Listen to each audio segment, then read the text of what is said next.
आज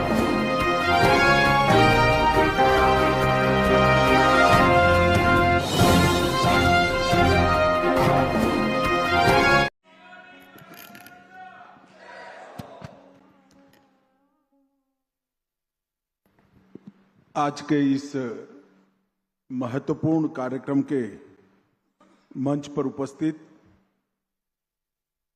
महाराष्ट्र शासन के सम्माननीय मुख्यमंत्री श्रीमान देवेंद्र फडणवीस जी, महाराष्ट्र शासन के उप मुख्यमंत्री श्रीमान एकनाथ शिंदे जी, उप मुख्यमंत्री महाराष्ट्र श्रीमान अजित पवार जी, मेरे साथी मंत्री, पुणे के ही जनप्रतिनिधि श्री मुरलीधर मोहोल जी, पुणे के ही जनप्रतिनिधि और महाराष्ट्र सरकार में मंत्री श्रीमान चंद्रकांत दादा पाटिल जी, बहन मेघा कुलकर्णी जी, लेफ्टिनेंट जनरल धीरज सेठ जी, एयर मार्शल श्री भूषण गोखले जी, अनिरुद्ध देशपांडे जी, कुंदन साठे जी, विनय सहस्त्रबुद्धे जी, श्री पुष्कर पेशवा जी, vice admiral Gurucharan Singh ji, Maharashtra Bharatiya Janata party के अध्यक्ष श्रीमान रविंद्र चौहान जी, और आज बाजीराव पेशवा की वीर मूर्ति को प्रस्थापित करते हुए देखने के लिए आए हुए सभी भाइयों बहनों को मेरा नमस्कार। मैं पुणे की धरती पर खड़ा हूं। सबसे पहले जिन्होंने गुलामी की काल रात्रि में एक आशा का किरण जगाया और हिंदवी स्वराज की स्थापना करी, वो महान छत्रपति शिवाजी महाराज को प्रणाम कर कर मैं मेरी बात की शुरुआत करता हूं। पुणे की भूमि एक प्रकार से स्वराज के संस्कार का उद्गम स्थान है। 17वीं शताब्दी में भी यहीं से स्वराज की आलेख तंजावुर से अटक से कटक तक पहुंची, और जब अंग्रेजों के सामने फिर से एक बार स्वराज के लिए जनता को लड़ने का समय आया, तब सबसे पहला सिंह गर्जना तिलक महाराज ने की, स्वराज मेरा जन्मसिद्ध अधिकार है। और वीर सावरकर ने यही महाराष्ट्र की भूमि से एक ऐसा उदाहरण प्रस्तुत किया कि एक व्यक्ति अपने जीवन में अपने देश के लिए कितना कर सकता है, ये उदाहरण प्रस्तुत करने का काम वीर सावरकर ने किया। और मालूम नहीं एनडीए का मूल स्थापना हुआ होगा तब क्या सोचकर यहां बनाया होगा। कहते हैं कि यहां टेम्परेचर और वातावरण बहुत अच्छा था इसलिए बनाया होगा, मगर अंग्रेजों को मालूम नहीं था कि एक ऐसी जगह पे वो नींव डालने जा रहे हैं जो आने वाले एक सदी तक भारत की सुरक्षा का संस्थान बनेगा। वो आज हमारा एनडीए।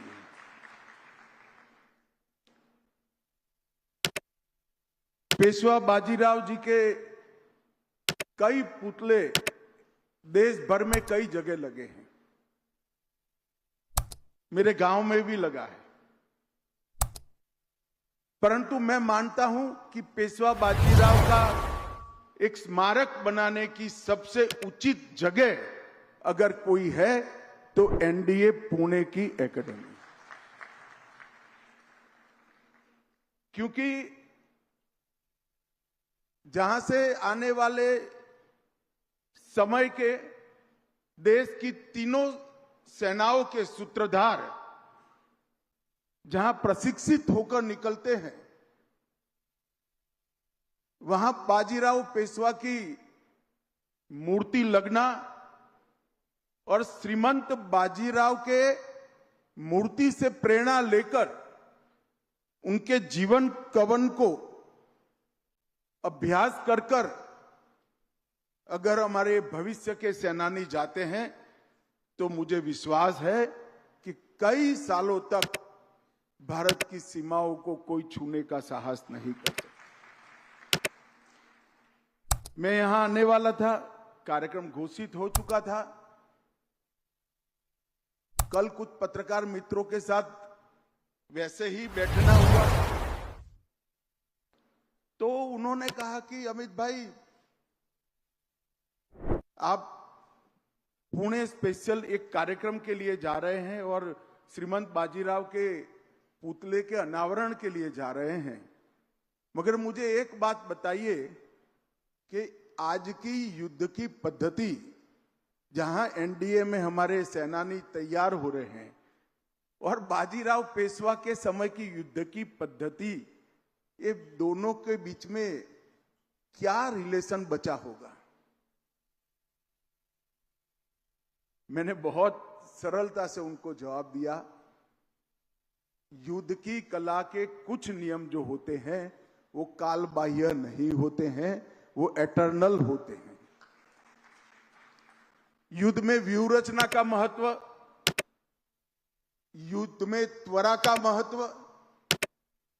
युद्ध में समर्पण का भाव, युद्ध में देशभक्ति का भाव, और सबसे बड़ी बात, युद्ध में बलिदान का भाव, वो ही सेनाओं को विजय दिलाता है। हथियार बदलते रहते हैं, और अगर ये सभी गुणों का सबसे उत्कृष्ट उदाहरण 500 साल के भारतीय इतिहास में कहीं पर ढूंढना है, तो मैं इतिहास के विद्यार्थी के नाते बेझिझक कह सकता हूं, वो केवल बाजीराव पेशवा में, श्रीमंत बाजीराव पेशवा में ही मिल सकता है। 19 साल के उम्र में साहू जी महाराज ने किस तरह से उनको सिलेक्ट किया होगा मुझे मालूम नहीं, क्या काफी सारी चुनौतियां थी उसमें। साहू जी महाराज की माताजी खुद अभी अभी बाहर आई, और जब उन्होंने श्रीमंत बाजीराव को पेशवा बनाने का निर्णय किया, उसके बाद 20 साल में 41 युद्ध लड़े और एक भी नहीं हारा। ये रिकॉर्ड कोई सेनापति का नहीं हो सकता। एक साल के 2 युद्ध, और हमें मालूम है कि उस जमाने में बारिश के 4 माह युद्ध नहीं होते थे, तो बचे हुए 8 माह के अंदर 2 युद्ध करना और हर बार विजयी होना, मृत्यु पर्यंत पराजय को जिसने अपने नजीक भटकने नहीं दिया, ऐसा वीर सेनानी, उसका मूर्ति लगाने का सबसे उचित स्थान हमारी एनडीए की ये एकेडमी है। शिवाजी महाराज ने जब स्वराज की कल्पना की होगी, उस वक्त के भारत की भूगोल और भारत के उस वक्त के साम्राज्यों का इतिहास जो देखता होगा, वो समझ पाता होगा कि एक 12 साल के बच्चे ने कैसे स्वराज शब्द सोचा भी होगा। आदिल शाही, कुतुब शाही, बरीद शाही, निजाम शाही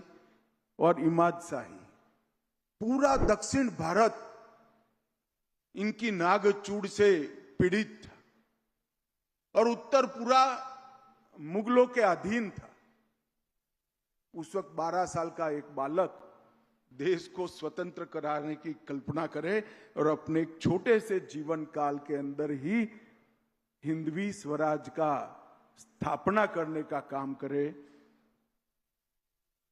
ये अकल्पनीय पराक्रम था।